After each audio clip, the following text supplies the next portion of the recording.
It's the most wonderful time of the year. The best conference tournament in college basketball starts tomorrow in the world's most famous arena. Your Seton Hall Pirates won't have to play until Thursday. They earned the number 4 seed, getting to the 20-win mark thanks to two huge wins against Villanova and DePaul to end the regular season. And for this week's edition of Hoist the Colors, I'm Tim Best. He's Pat Madden, and our special guest this week, a Seton Hall alum, the radio voice of the New Jersey Devils, who has also filled in for the legendary Gary Cohen for a few games on the radio call this season for the Hall. It is none other than Matt Loughlin. Matt, I know this is a bit of a last-minute thing because I only asked you about this last night after you were done calling a game, ironically in the Garden, but I'm really glad you came through for us and being our special guest this week. Well, Tim and Pat, I was honored that you would ask. And yeah, as we were leaving, they were already starting to make some preparations for the tournament as they converted from ice to basketball. They have some time, obviously, to do that, had some time to do it, but they got right to it. And so even though it was a disappointing end from a Devil standpoint, it was exciting to see the conversion starting to take place. Well, Matt, let's first and foremost, I definitely want to ask, it's not very often that you get to fill in and call games on the radio for Seton Hall basketball. I know the one game you had, which was a big game, it was the Butler home game just a few weeks back. They had just rattled off, a massive comeback win at St. John's, but what was it like just getting to be on the call again? For your alma mater and seeing this team up close and personal and the turnaround that Shaw has done with this team after a so-and-so first campaign as head coach. Yeah, it was an absolute thrill to sit alongside Dave Popkin. So for those who are not aware, the way it works is Gary was down in Florida with the Mets, and so Dave slides over to his play-by-play chair, and they asked me to fill in Dave's role, which was a blast. It was a busy day. The Devils had a game that afternoon, and we wound up wrapping things up with the game against Butler. So it was a lot of fun on my part, and they won, and it was at a crucial time for Seton Hall. While I think they always met the eye test, or at least after the first 10 games or so, when you started to see what they might have available to them and how the team was starting to come together, and the wins over Marquette and over UConn, et cetera, I started to think, well, this team certainly meets the eye test, but then you read all the bracketologists and they're saying, but they don't meet the analytics test. And so you got a little nervous. Is this an NCAA team? If this is not an NCAA team, I don't know what is, but they took care of business. So there was a little bit of, nervous energy in the building, if you will. It was an important game for Butler. And to be able to sit courtside and watch Shaw do his thing was fantastic. I do go to a lot of the games. I have my own podcast on the Pirates, and so I get to sit press row, which is nice, which is an old term because there's not much press left. But at any rate, I get to sit courtside and watch them. But to switch my perspective to being, right next to the bench, Shaw right in front of you, directing his team, it was a lot of fun. Well, let me ask Matt. You've been a pirate longer than probably I have. I'm class of '95. If I don't remember when you graduated, probably before me. Compare Kadari Richmond to some of the greats that Pirate fans have seen over the years. Terry DeHare, Shaheen Holloway. You mentioned before we went on Isaiah Whitehead. So where does Richmond fall in the marathon of the great Pirate players, in your opinion? I think that story is still being written, which is not going to get me out of answering your question. But I think, as my good friend Jerry Carino wrote recently in the Asbury Park Press, March is where you make your legacies, where you make your bones. And that's a message that Shaw has imparted on his team, and particularly Kadari Richmond. He comes over from Syracuse, plays for Kevin. They have some success, but it's modest. And then, okay, what are you going to do? And, last year he and Shaw kind of rubbed heads a little bit. They saw things a little differently. And I think, and maybe it's not fair for me to say this, but I think there were some trust issues. I mean, Kadari's now playing for his third coach in a short period of time. Like, who's got my best interest at heart? Are you pushing me to help me? He's a strong-willed kid, so he's pushing back. But I think they really came to an understanding of Shaw's pushing to get the very best out of Kadari, and the man can get a shot whenever he wants. So where does he wind up? I think he has a chance to be among the names that you mentioned. His legacy will be enhanced by whatever he might be able to do in this tournament. Can he win the Dave Gavitt Award? Will he have a most valuable player run? Will he be like Shaheen Holloway and beat Oregon, whoever Seton Hall's playing, in an NCAA tournament game? That type of deal. But I don't think there's any doubt that he would find himself somewhere in the top 15 for sure. And that might be too harsh, but I think that not starting at Seton Hall, that puts him a little bit behind some of the others. But I there's nothing wrong with being in the top 15 in Seton Hall basketball history. Trust me. And he can move up that list if he has a good run in the tournament and, of course, in the Big Dance. And so another thing that in terms of cementing a legacy, right? Coming off tough losses to Creighton and UConn, Villanova was the game that Seton Hall had to have a team that they hadn't beaten in the Rock in 5 years. A team they hadn't beaten overall since 2020. Started off rough, but once they got into a rhythm and got a lead to as big as 13, how impressed with you with finally getting that Villanova monkey off their back to, set up, essentially a layup game against DePaul, and also, holding off a Villanova comeback, like Villanova always roars back almost in every game they're in when they're down. Yeah, and basically putting Villanova firmly on that bubble and wondering whether or not they're going to make the NCAA tournament. It was fabulous, right? I thought they would lose to Creighton and to Connecticut. They're both on the road. The Creighton game at home was brilliant, 3 overtimes. It was just a fantastic college basketball game. But now you're going on the road, and Omaha's not been kind to Seton Hall. And I thought, and Creighton's one of my dark horses to really win the Big East and to win perhaps a national championship. I mean, they've got experience, they've got size. They're not the best defensive team, but they can lock you down. Kalkbrenner in the middle is terrific. So I think you sleep on and Creighton at your own peril. But at any rate, I thought, okay, they're not going to win there. And let's face it, Danny Hurley wasn't going to let them lose. UConn was not going to be swept by Seton Hall. I'm sure he was screaming at the Huskies. They understood that they had been blown out by 15. Donovan Clingan, yes, he wasn't available for most of the game, but Seton Hall played so well at Prudential Center against them. So I thought those 2 games on the road were going to be tough. What I did not expect was blowouts. I thought Seton Hall would be able to handle some of that pressure better than they did. So I wasn't sure what their mindset was or where they were emotionally coming into that Villanova game, which had huge implications because, let's face it, everyone beat DePaul this year. They're just a bad Division I basketball team. So you knew that win was likely to happen. So again, going back to all the bracketologists saying Seton Hall's got to do this or that in order to ensure they get in. It was such an important game. The crowd was awesome. The support was phenomenal. I know, school was out of session, but the students showed up in force.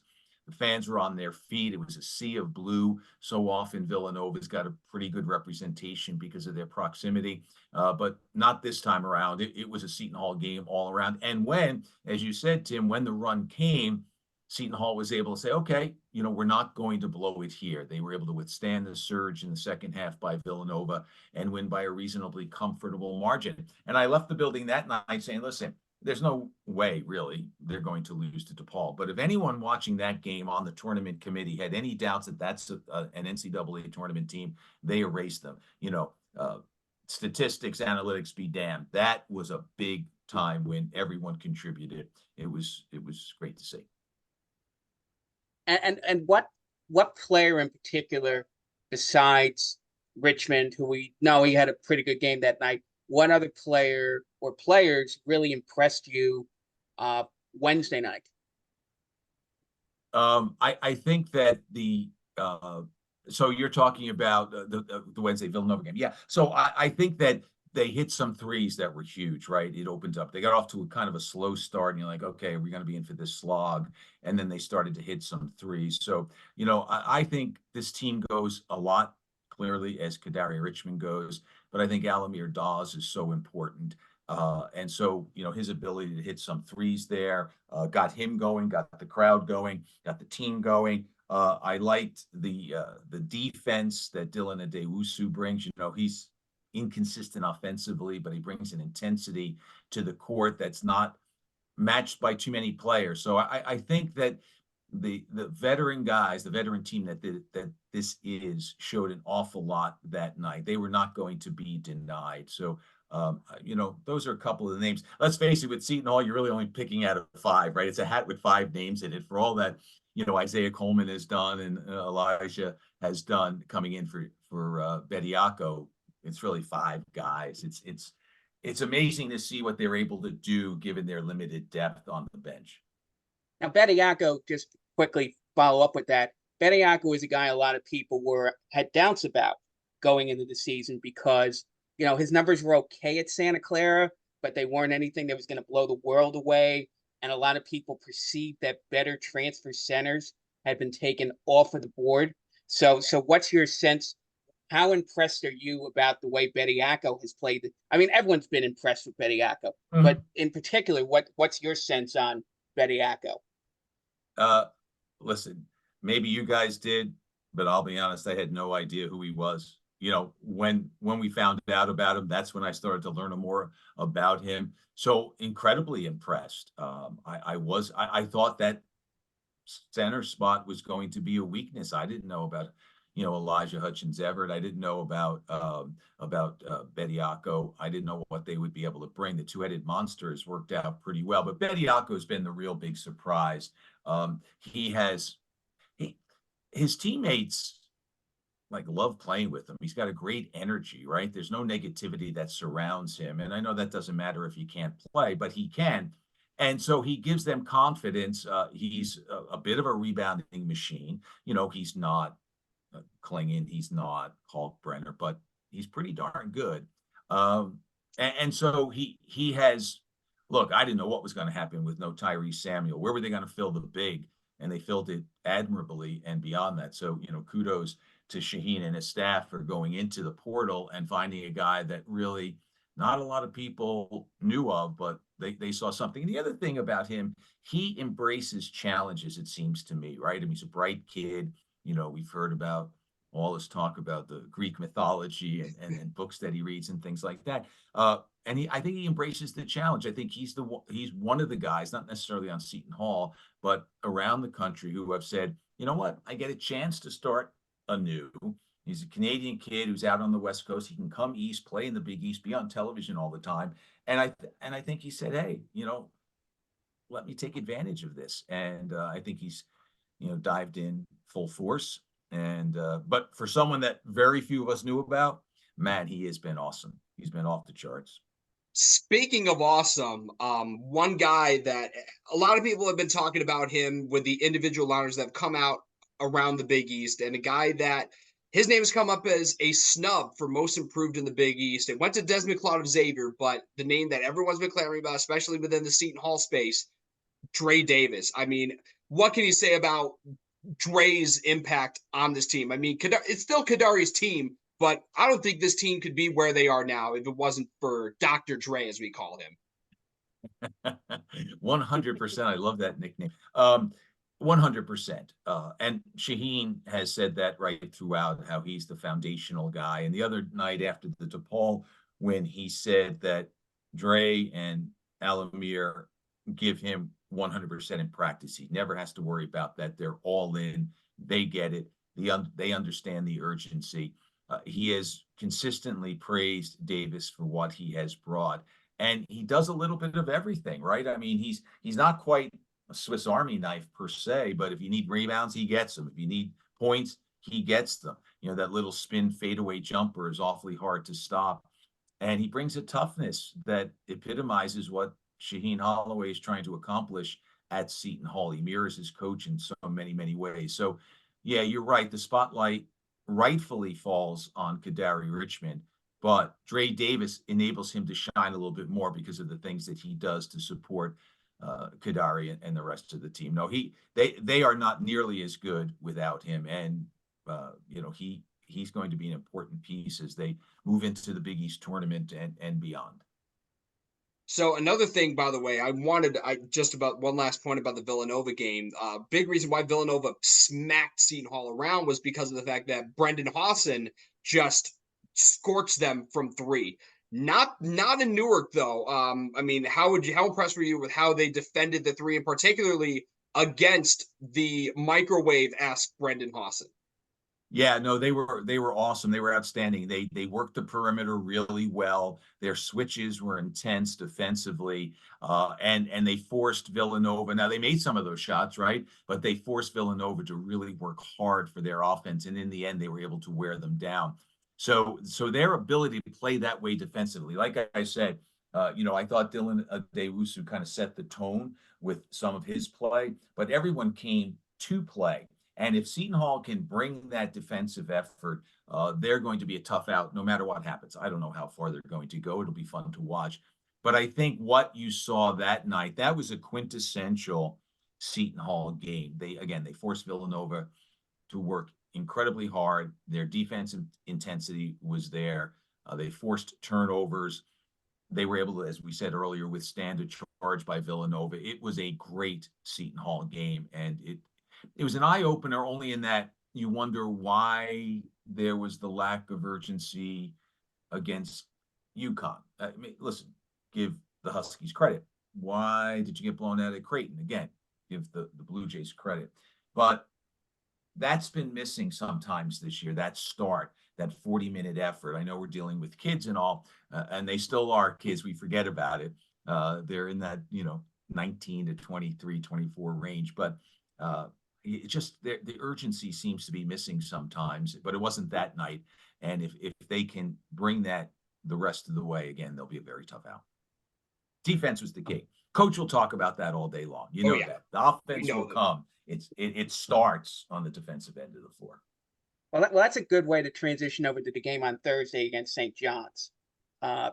If you remember, if we remember the game out in Long Island a few weeks ago, one thing which helped Seton Hall make the big comeback against St. John's was that they totally shut down the Red Storm defensively, particularly in the second half of that game at Long Island. So, do you think defense is out? How do you think the defense is going to perform against a St. John's team that has a diversity of weapons, from Jordan Dingle to Darius Jenkins to R.J. Luis and so on down the line? Well, in college hoops, so much happens from the three-point line, right? That's where you get the exchange. And St. John's is not a great three-point shooting team. So I think they can sag a little bit and defend the paint, so to speak. But I think that's where it's going to come. I think St. John's doesn't scare them from the outside. And St. John's on the other end of the court doesn't really scare them from the inside. I think that Richmond will be able to drive and get his points, and there'll be some interior play from Dre Davis and and even Bediako. So I think that it's going to start by making sure St. John's is not on from three, and then they'll have to make some adjustment. But let them take that outside shot because they've not been great at it. Rebound like crazy, and I think that the two wins, though they've been just crazy, that come from behind at UBS that you talked about, and then what a crazy home game, right? 14-0 run at the end of the first half, 14-0 run to start the second half. No Rick Pitino, he was out with COVID, and Seton Hall blows them out. I think Seton Hall is the better team. I know that there is a New York City bias in the coverage of St. John's. I just don't think Seton Hall, they'll have to play. Don't get me wrong. It's not like they can just slough it off. It's not DePaul. It's going to be an intense game.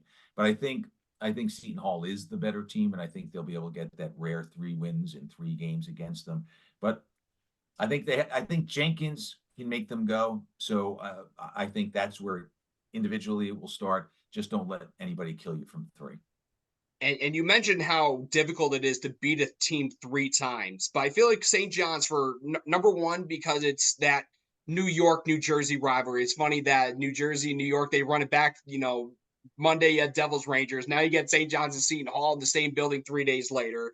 And on top of that, with how those 2 games went, a 28-0 run, going up 38-19, and not even scoring 10 points in the second half until very late in that game. If you're Shaheen Holloway, what are you preaching to your guys about how angry and determined the St. John's team is? By the way, they have the longest winning streak in the conference coming into this tournament. Yeah, they've won 5 straight after that game against Seton Hall. Rick Pitino famously called out everybody on his club unathletic. This is the worst experience I've ever had. I even enjoyed losing when I was with the Boston Celtics that last year. Blah, blah, blah, blah, blah. This is no fun. Well, they responded. There might have been a method to his madness there. I don't think Shaheen will refer too much to the previous 2 games. I think he'll talk about this is the moment. This is where you can burnish your legacy. And I think he'll say, let's start out. Let's understand what's at stake here. Earlier in the year, you guys remember, right? After struggles against their non-conference foes, he'd be like, I don't get it. This is a good team, but I don't see it. And again, we've referenced the lack of urgency seemingly in some of the late games too. So that concerns me. I don't know that you want to fall behind as you did at UBS or have to put on a clinic over 10-minute span from end of first to early second to do it against St. John. The crowd, Seton Hall will be well represented, but there will be a St. John's bias there. I just wouldn't want to give, the Red Storm any kind of real hope, like moving out to a decent sized lead.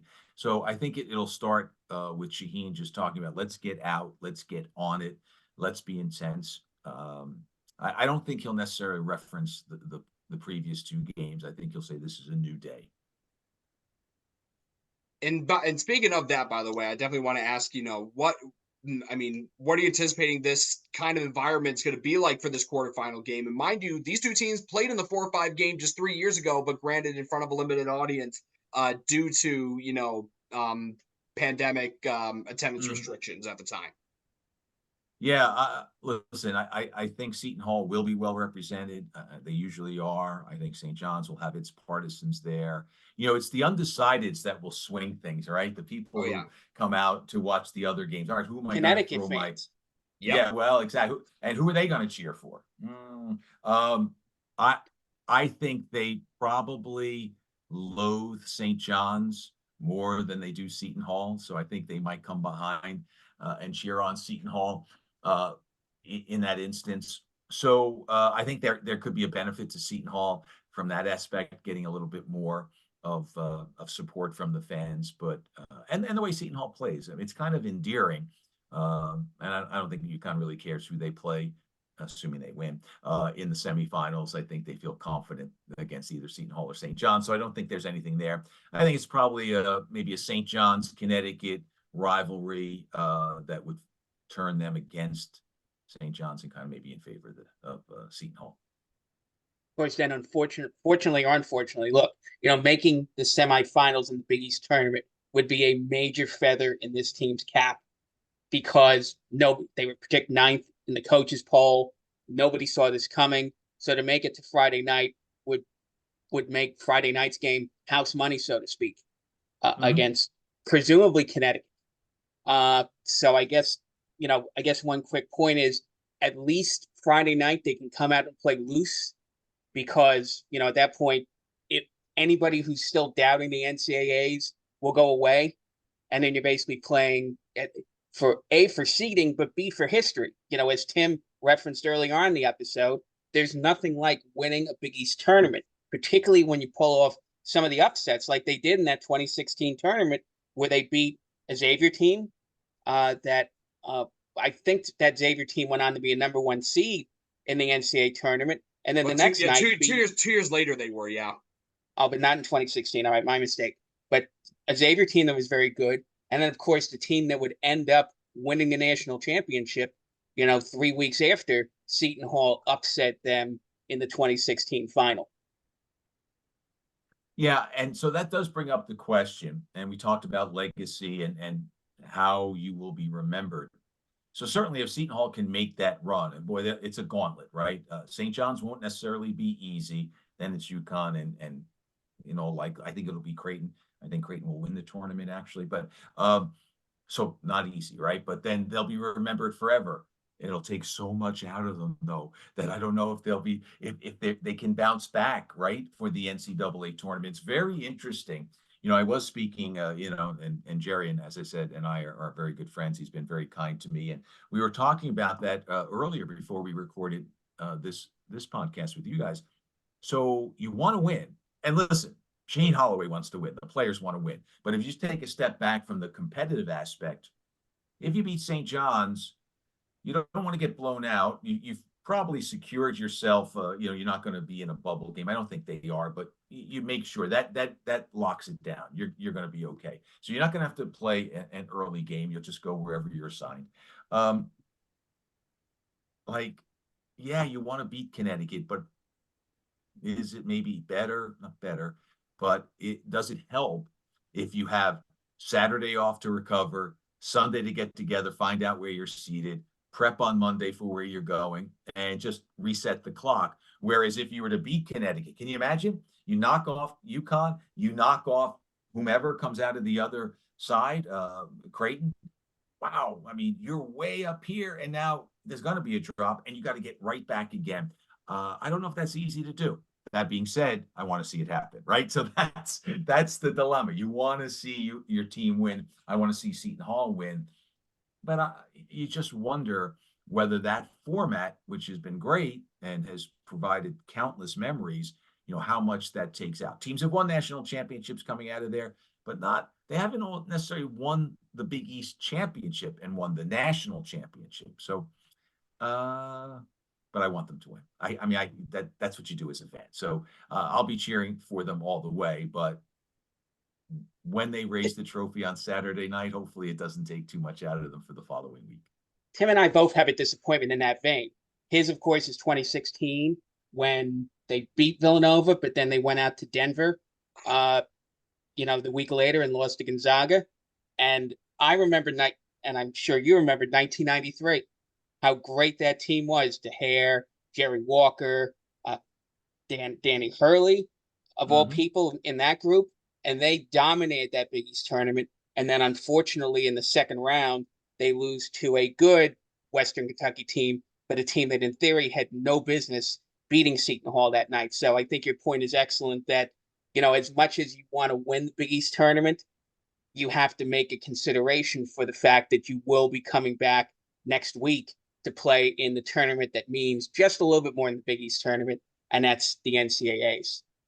Yeah, but how do you tell the team to take your foot off the throttle a little bit? You can't. So that is the dilemma. And that 93 team might have been PJ's best team, but hey, we'll never know what might have happened. So, by the way, something I definitely want to point out is that the first semifinal, by the way, which is that, in the top half where Seton Hall is, this will be the first time since the reconfiguration that this semifinal is going to be on Big Fox. So, if they get there, there'll be an FS1 Thursday afternoon. But what's it going to be like? I mean, they played UConn on CBS, but to play a Big East semifinal game on Fox with the whole nation watching, I mean, what kind of statement, how important will it be to have that kind of stage and to play, a team that's vying for the number one overall seed in the NCAA tournament? Yeah, they are used to all their games being televised, but that does change it a little bit, right? I mean, it's the big crew coming in for those games. I think, though, it probably means more to Shaw from a brand standpoint and a recruiting standpoint and NIL standpoint, which is all tied in together.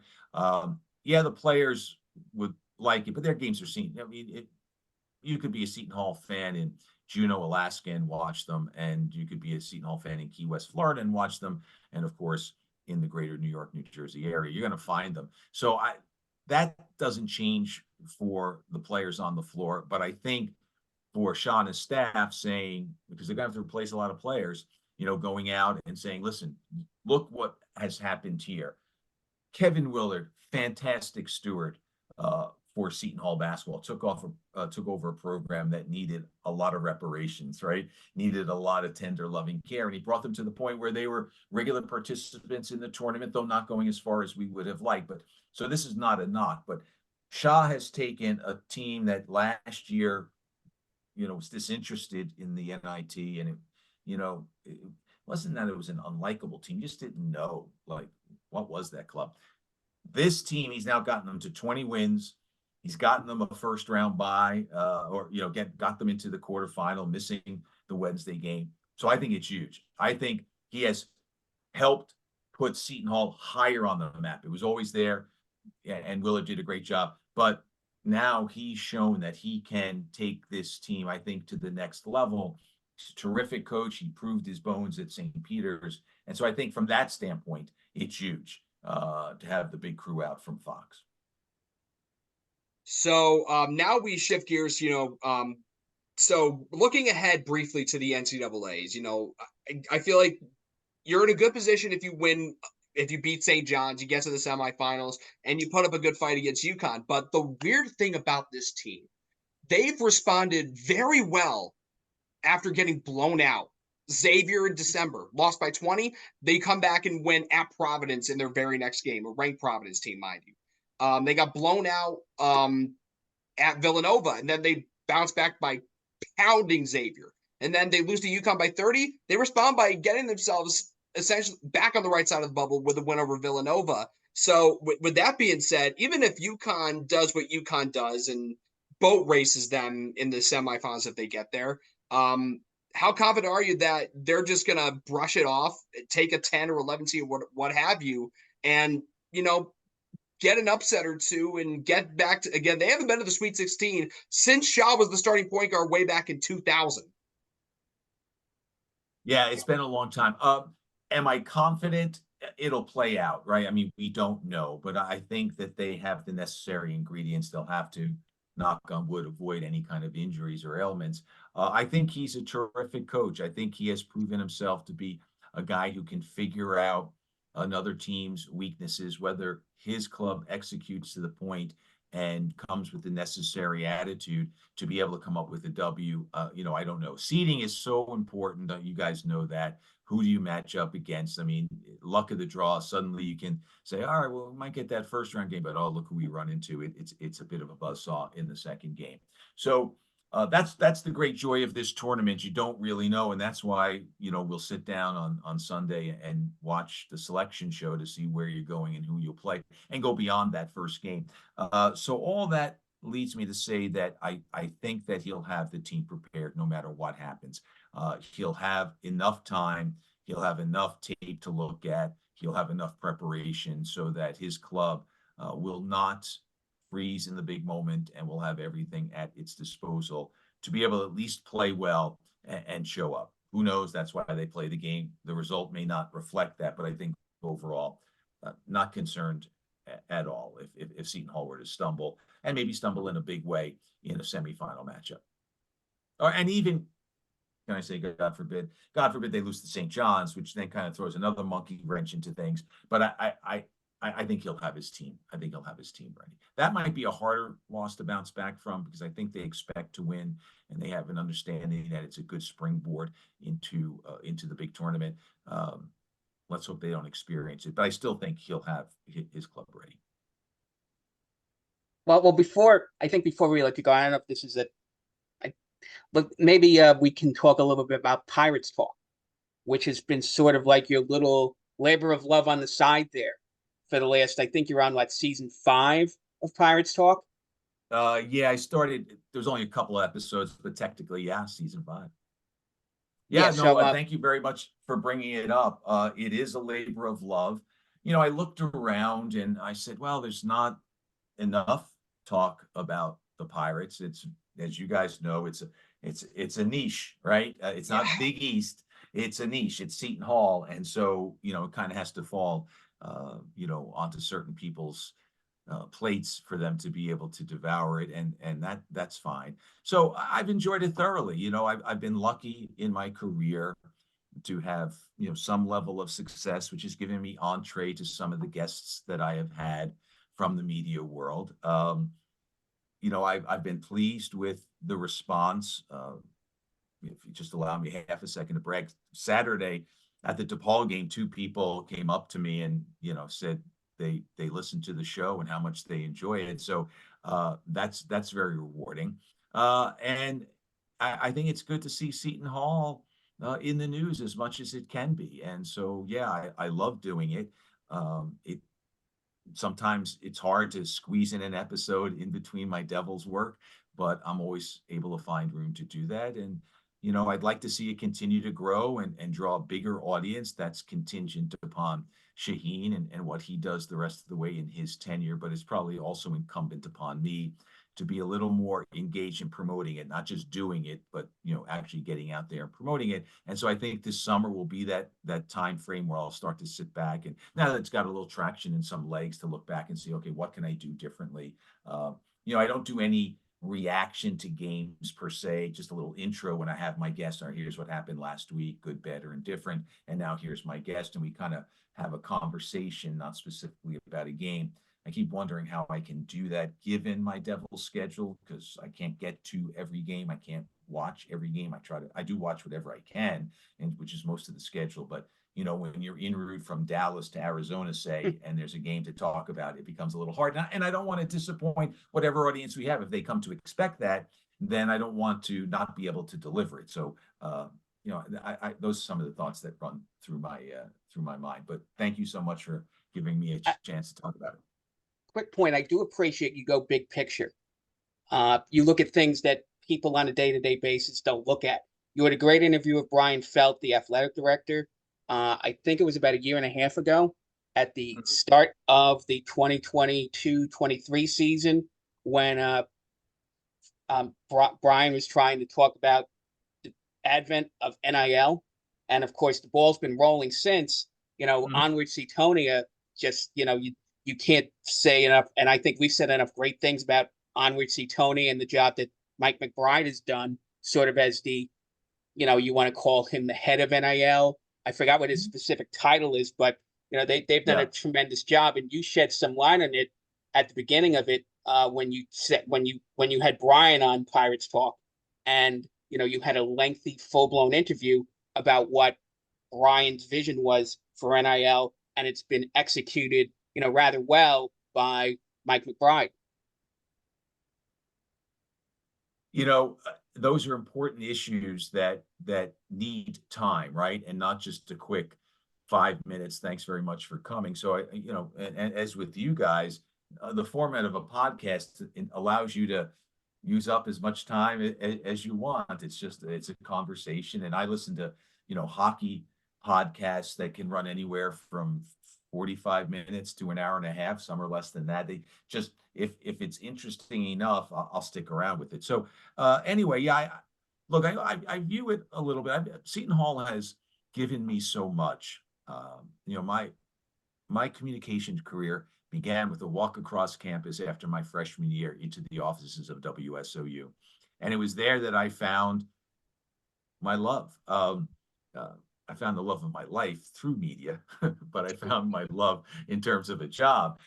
So my point is, I found energy and passion and young people like myself doing all this programming. And I walked in the door and I said, you know what? I think I'll graduate with a degree in business, but this is where I'm going to, hang my hat. And so Seton Hall gave me that path and that chance. And the school has been good to me. And my sister graduated from the school. So to me, long story, this is kind of also a way of making sure I'm not the only one. There are plenty of other podcasts. There are people like Jerry Carino, and there are plenty of other, websites that do great work in promoting Seton Hall. And of course, the Big East takes care of a majority of that. But at any rate, it's a way of giving back, is what I'm saying. And so, yeah, let's give some time to a critical issue like NIL. I don't know that Seton Hall is necessarily behind the curve. There's no transparency there. I think with all the other things they were doing on campus, the practice facility, et cetera, they probably were pulling donations, trying to fill their coffers, hitting the same people for the same things. But yeah, anyway, I've kind of gone long-winded here because Seton Hall means a lot to me. But yeah, I hope that I can bring some of those topics to people's attention, and Seton Hall's been good enough to make those people available to me. And in terms of, to have a guy like you, with, your credentials, being the radio voice of the Devils, and at your core, being a Seton Hall guy like Pat and I, it means a lot that, you know, you obviously talk Seton Hall hoops in your spare time, and because you love the school, you love the program. I mean, just like Pat and I do. I mean, I ran the damn student section way back in the day, which is weird for me to say. I graduated 6 years ago, but still, you know, Where does the time go? I wish I graduated 6 years ago. It's a little farther back in the rearview mirror. Yeah, and you know, in terms of like being a Seton Hall podcast, you know, when Left Coast Pirates you know, finally called it a day, Pat, you know, came to me like I think we need to fill that void somehow. And, you know, this is only season 1, but I mean, if we can get to season 5 like you have, you know, that'll be just a testament to the success we have. And of course, testament to the kind of guests we have like you, Matt. I know you gotta head down to the Lone Star State to the Big D to call some hockey against the Stars coming up. But we appreciate you taking the time out of your schedule to talk some Big East tournament for the Pirates before you hit the road. Again, you know, we really appreciate your time. You could have said, you know, like, too busy, but you know, to make some time for a couple alumni now with a new show, we really appreciate it. Well, Tim, as I mentioned earlier, and Pat, I was very honored to be asked. And yeah, let's go Pirates, and let's hope that they come up with a W. Success. I hope you have many years of doing podcasts about the Pirates. You know, it is a niche, but there's plenty of space, and we can all do a job. And hopefully Seton Hall benefits from the publicity and the good work that you're doing. I know they will, and hopefully we can continue to support our school. Amen to that. So that is going to do it for this week's edition of Hoist the Colors. For Pat Madden and our special guest, Matt Loughlin, I'm Tim Best signing off. But until next time, onward to Tonia. Take care, y'all.